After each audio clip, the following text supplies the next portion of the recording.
অবশেষে দীর্ঘ প্রায় ৫০ বছর পর জনসমক্ষে আত্মপ্রকাশ করেছেন দেশপ্রেমিক মুক্তিযোদ্ধা মেজর শরীফুল হক ডালিম। ১৯৭৫ পরবর্তী সময়ে বাংলাদেশের মানুষের কাছে এক মহানায়কের নাম ছিল মেজর শরীফুল হক ডালিম। ১৯৭৫ সালে স্বৈরাচার শেখ মুজিবের হাত থেকে জাতিকে মুক্ত করার অন্যতম নায়ক ছিলেন মেজর ডালিম।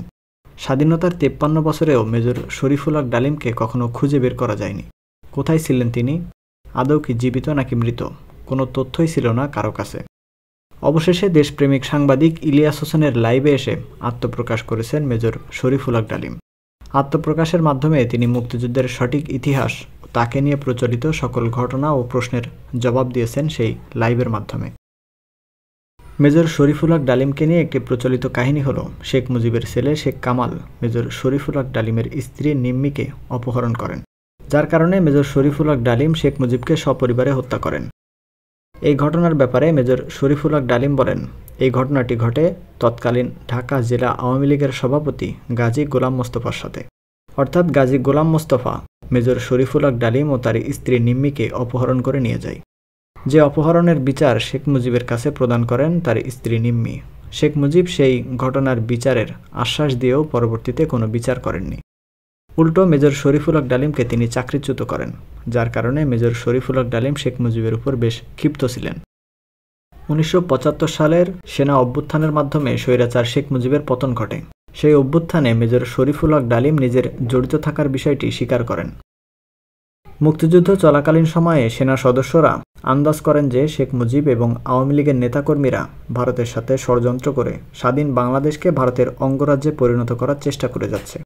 তখন থেকেই দেশপ্রেমিক সেনা সদস্যরা গোপনে একটি সংগঠন গড়ে তোলেন, যে সংগঠন ২৫ বছর মেয়াদী একটি পরিকল্পনা গ্রহণ করেন, যেখানে স্বাধীনতা পরবর্তী সময়ে স্বাধীন বাংলাদেশকে বিনির্মাণ এবং শেখ মুজিবের সরকারকে পতন ঘটানোর পূর্ব পরিকল্পনা ছিল।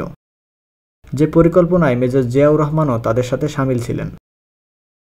মুক্তিযুদ্ধ পরবর্তী সময়ে শেখ মুজিব পাকিস্তানের কারাগার থেকে মুক্তি লাভ করেন। তখন পর্যন্ত তিনি মুক্তিযুদ্ধ সম্পর্কে কোনো কিছুই জানতেন না। স্বাধীন বাংলাদেশে শেখ মুজিবের আগমন উপলক্ষে সাংবাদিকদের সামনে শেখ মুজিব মুক্তিযুদ্ধের সম্পর্কে কোনো তথ্য তুলে ধরতে গিয়ে ৩ লক্ষ শহীদকে তিনি ৩০ লক্ষ বলে চালিয়ে দেন। স্বাধীন বাংলাদেশের জাতীয় সঙ্গীত নির্ধারণের সময় ভারতের রবীন্দ্রনাথ কর্তৃক রচিত একটি সঙ্গীতকে বাংলাদেশের উপরে জাতীয় সঙ্গীত হিসাবে চাপিয়ে দেওয়া হয় বলেও মেজর শরীফুল হক ডালিম তার লাইভের মাধ্যমে দাবি করেন। স্বাধীন বাংলাদেশের সর্বপ্রথম গুমের শিকার হন সর্বহারা পার্টির নেতা সিরাজ শিকদার। সিরাজ শিকদারকে গুম বা হত্যা করার পরে শেখ মুজিব খুব দম্ভ ভরে জাতীয় সংসদে দাঁড়িয়ে বলেন, কোথায় গেল সেই সিরাজ শিকদার? সিরাজ শিকদারের এই হত্যাকাণ্ডে শেখ মুজিব সরাসরি জড়িত ছিলেন বলেও মেজর ডালিম দাবি করেছেন। সাংবাদিক ইলিয়াস হোসেনের এক প্রশ্নের জবাবে মেজর ডালিম বলেন, ১৪ই ডিসেম্বর বুদ্ধিজীবী হত্যাকাণ্ডের সাথে ভারত সরাসরি জড়িত ছিল। কোনো পাকিস্তানি সেনা সদস্য বুদ্ধিজীবী হত্যাকাণ্ডে অংশগ্রহণ করেনি। ১৯৭৫ পরবর্তী সময়ে বাংলাদেশের কোনো রাষ্ট্রপ্রধান মেজর শরীফুল হক ডালিম সহ তার সেই সময়কার সঙ্গী সাথীদেরকে নিরাপত্তা প্রদান করেনি। নিজেদের নিরাপত্তার কথা বিবেচনা করে তারা বিভিন্ন দেশে পালিয়ে থেকেছেন।